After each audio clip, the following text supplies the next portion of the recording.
here is our problem. Our problem is we're still living with Betty Crocker. Now, move over Martha Stewart and all those other cooks and chefs, because the new Betty Crocker looks different, all right?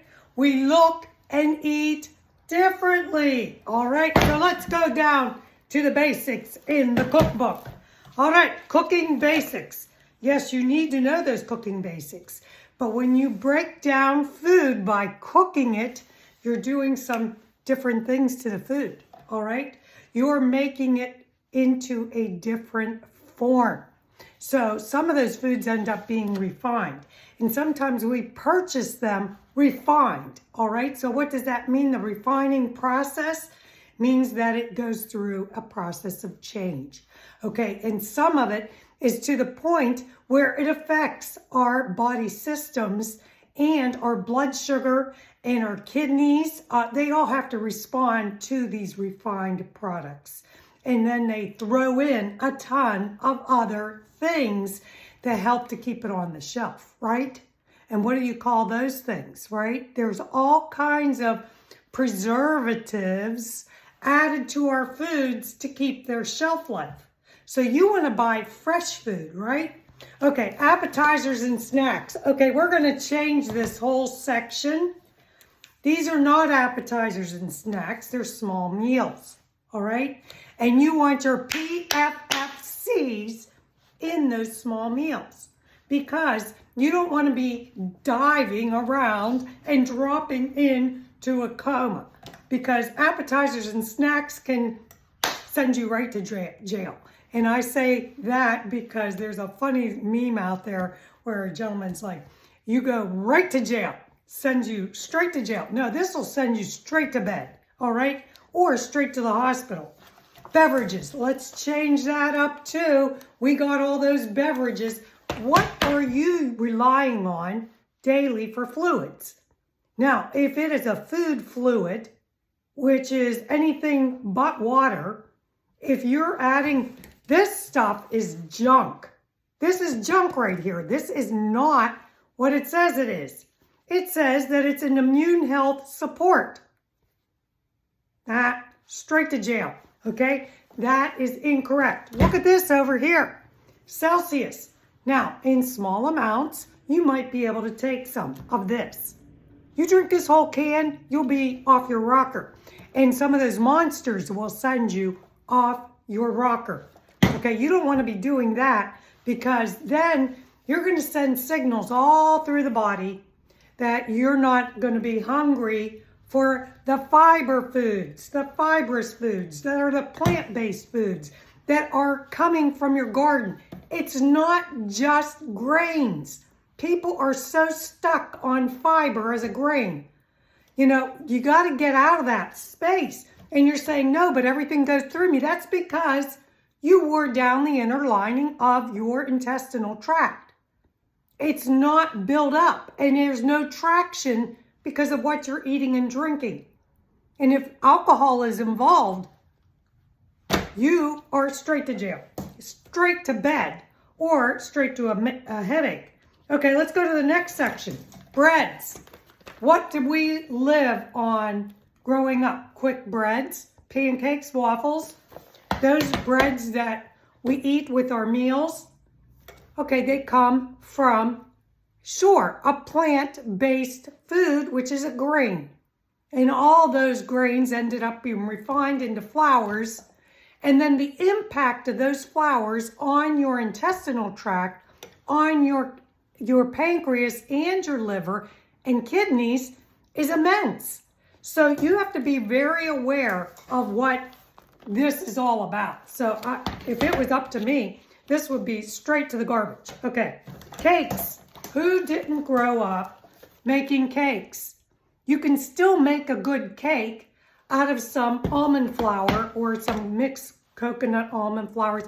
But I'm going to remind you that any nut that you eat in excess, you can develop an intolerance to, or you'll develop some connection to maybe too much calcium or whatever.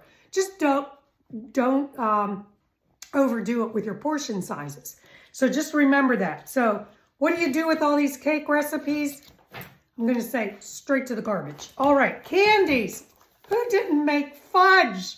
Okay, we were making fudge. I can do fudge with avocados. Believe it or not, and chia puddings. You wouldn't believe this stuff. It's crazy and it's wonderful because they are all natural, foods that support your digestive tract, your absorption, and your immune system. 70% of your immune system is in your gut, okay? It's not only the flora, it's the bio. Remember, microbiome means all the microbes in the small bowel, SIBO, everybody's talking about SIBO or SIBO, whatever you want to call it, but that's when things become way out of balance. And then you're straight to bed or straight to the bathroom, all right? Now, all these oatmeal bars, okay, all these different types of baking things, cookies, all right, straight to bed. You'll be in bed for days. Your joints are gonna ache. Your liver's gonna ache. Everything will ache. Now, there are better ways to create these things, smaller portions, little cookie-sized things. Don't overdo it. Sometimes we're somebody who has developed this oral fixation of just constantly putting things in our mouth. You'll be straight to bed, and then you won't be able to function for the next 3 days. Now, is it easy to be sitting in front of your TV and eating that food? Okay, let's do that. Let's separate that. Let's separate that time. Put the food in the kitchen, go in and eat that food in the kitchen. Then you can go relax and watch some, maybe, a half an hour worth of whatever it is you're watching. But once you start binging and eating at the same time, you're doing a multitask, your brain is totally off, and you don't even know what you ate, right? And then before you know it, you're so overwhelmed and you can't sleep. So it affects your sleep. Remember those 5 points of awareness and the 5 W's, because let's talk more about this cookbook.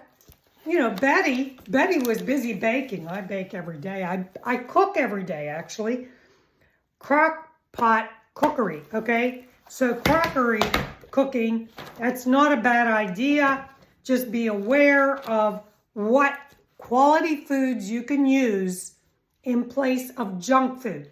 Don't go buy the chicken that has been submerged and shot up with all these different things. There's lots of salt in there. There's a lot of different injections that they put into all these foods. So just be very aware. Try to get clean, fresh meat that is grass-fed if you can. And if you have to buy something that's rotisserie and looking for small portions, very small, that's filled with a ton of salt, sodium. Kill your kidneys, swelling, inflammation. You're just gonna feel like a piece of crap, okay? That's all there is to it. Now, desserts. Here we go. We got the cookies, we got the breads, and the desserts. You can redefine what these desserts can look like. Soon, I will be sharing this in a different way. But just think about trying to do things with less sugar, with less refined products, with less ingredients. The less you can see on there, you don't want to see a whole bunch of things on your package.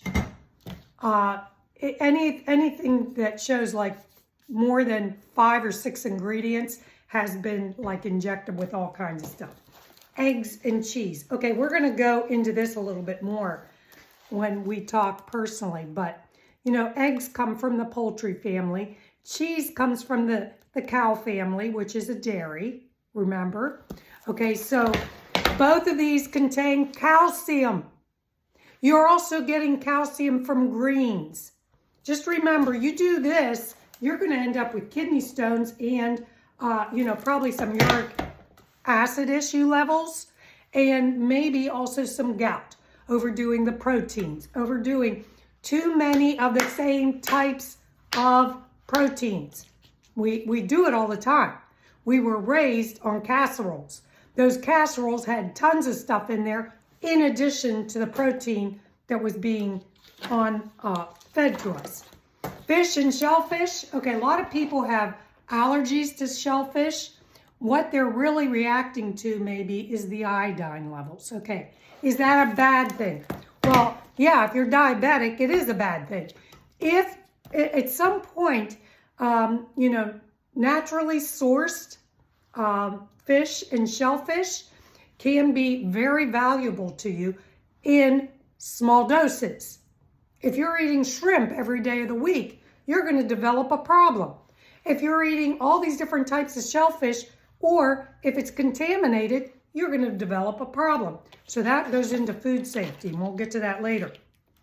Grilling. Grilling under safety. Let's talk about grilling foods. You can grill them to some degree, but I'm going to tell you, only paint them gently with oil. We are dousing our foods with a ton of different types of oils, and our body can only handle so much. Why does the gallbladder get so dysfunctional? Why does the body start slowing down? Did you ever take a think about this? What is going on that our thyroids are slowing down? We become hypothyroid, and people are putting on Synthroid all the time, and their gallbladders aren't functioning, and their liver's all problematic. Okay, grilling. Be safe, because aluminum toxicity and other safe things need to be considered with heavy metals. When you start leaching into the foods and being exposed to these metals over a long period of time, it can affect your mental health and make you feel like you're carrying a weight around on your body, because those heavy metals build up and bind in places they shouldn't be. Meat. Okay. Reliable grass-fed meat. Where do you find it? There's a lot of farmers that are now, using or cutting and offering meats to be distributed throughout the public areas, and sometimes at the farmer market. Just be wise. Sometimes we get all excited when we can buy like a ton of meat. Okay, yeah, sure, if you can freeze it, and it can be used within maybe 3 months. But if you're overbuying, most of the time you might end up wasting, especially if there's a small amount of people in your family. So be very, very careful about the meats and rotate the types of proteins, all right? Rotate those proteins. Now, a lot of people are against eating any type of meat or animal. And here's what I'm going to say to you, because I have trouble eating duck eggs. Okay, and a lot of people don't, but I just think of those duck bills. Okay, well, this happens to a lot of people. And they're like, okay, I am not going to eat that little lamb.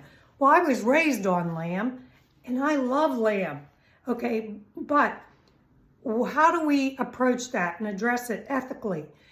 Some people are against it. So I say do your best to eat the fats and the good proteins of the nature around you.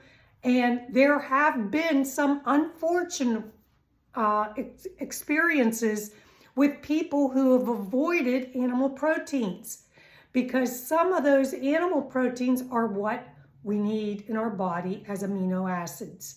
All right, so we need to get a variety of amino acids from our diet to incorporate and make other things happen in our body to open up the pathways and also help our detoxing organs work and function, because you got to support them with some strength, okay?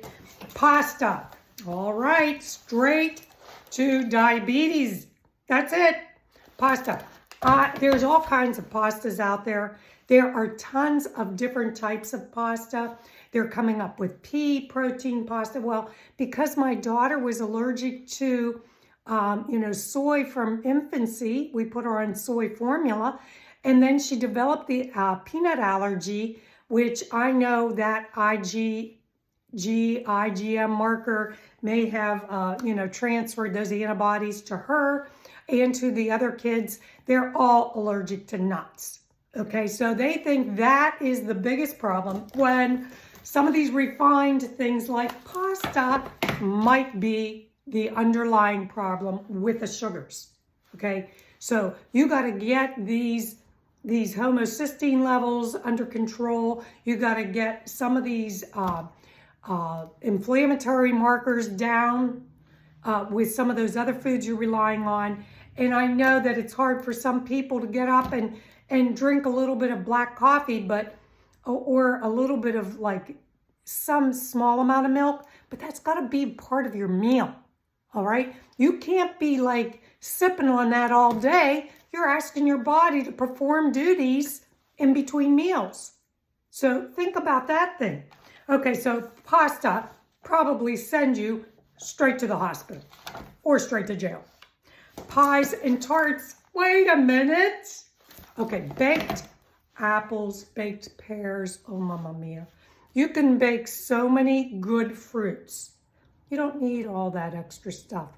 You can do it with a little bit of fats. You can add your different types of seeds, and there's a lot of different types of good mixes that have the omega-3s, the omega-6s, and you can just sprinkle it on your baked fruit. And then maybe cook a little bit with some coconut oil, okay? A lot of people were saying, oh, I can't have coconut. I can't have this, I can't have that. Their inflammation is overreactive. They are healing. They're still in a phase where they're still not, their stress levels and their cortisol levels are all over the place probably. So pies and tarts, you can do it, but I would skip the crust, okay? Let's just go to something. You can do a lemon nut sprinkle over top. Oh my gosh, it's so good. There's a lot of things. We're talking about poultry here in the next section. Poultry, what do we know about poultry? There's all kinds of birds that are considered poultry, right? So remember that eggs and chicken are part of the same family.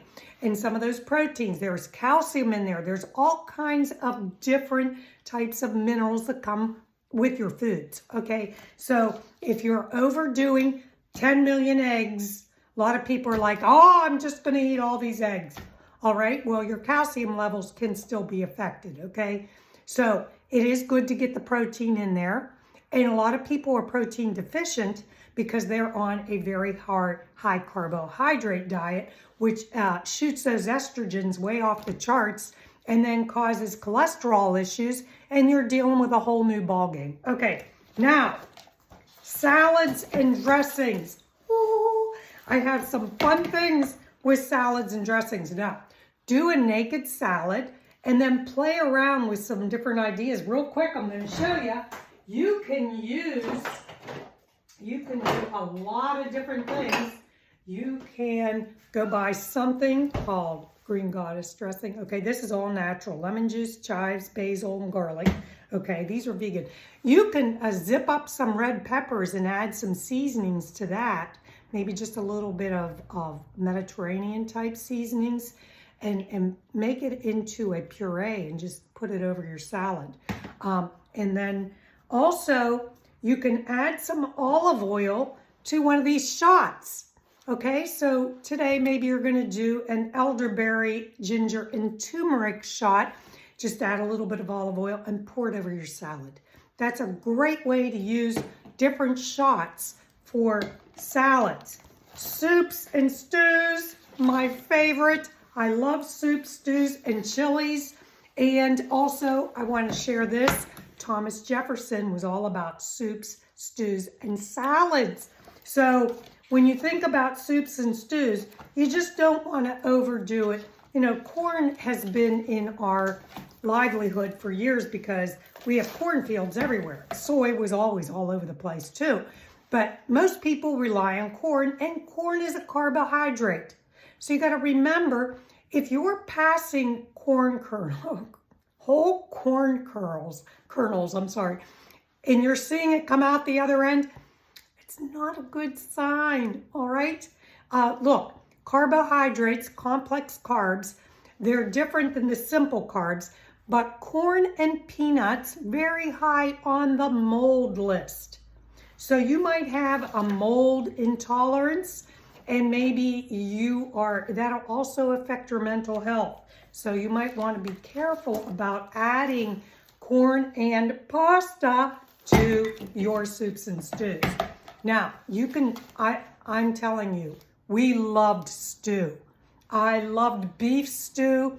I loved making whole chickens with some potatoes and veggies and root vegetables. Delicious. And put some rosemary and whatever seasonings you want. You can use different bouquets of seasonings, and it's delicious. Now, when it comes to vegetables and fruits, we already talked about pies. So we're talking about doing things with a lot of different types of vegetables.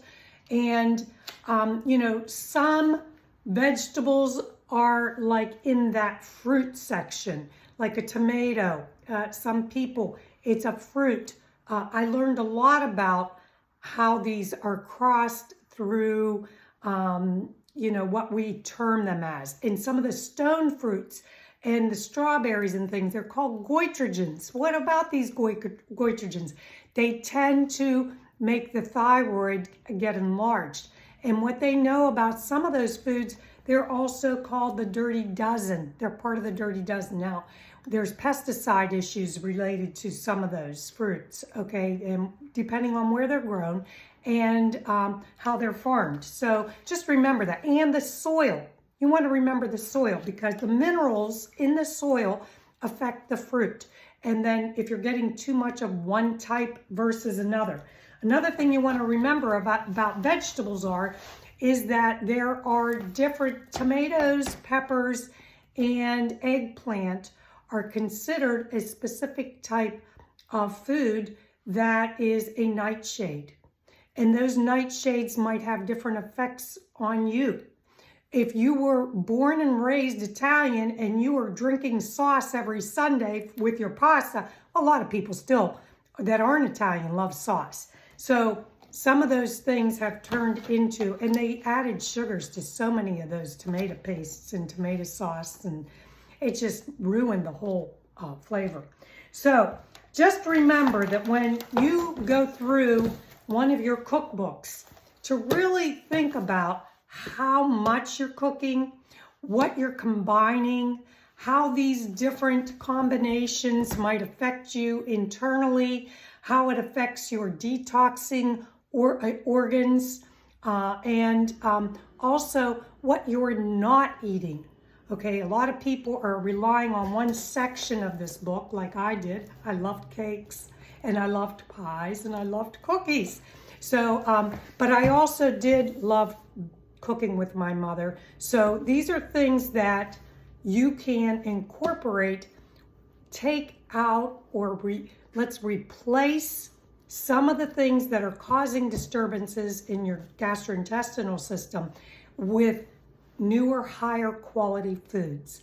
Diane Greco-Allen, pain, food management coach, and also mental health advocate for those that are dealing with all kinds of, mental health issues. These are very connected to some of our food relationships growing up, what we love about our body, what we don't love about our body, how we nourish and feed ourselves, and mindful eating. Have a great day, and I hope that you learned something from this little quick Betty Crocker tip book. Thanks. Bye.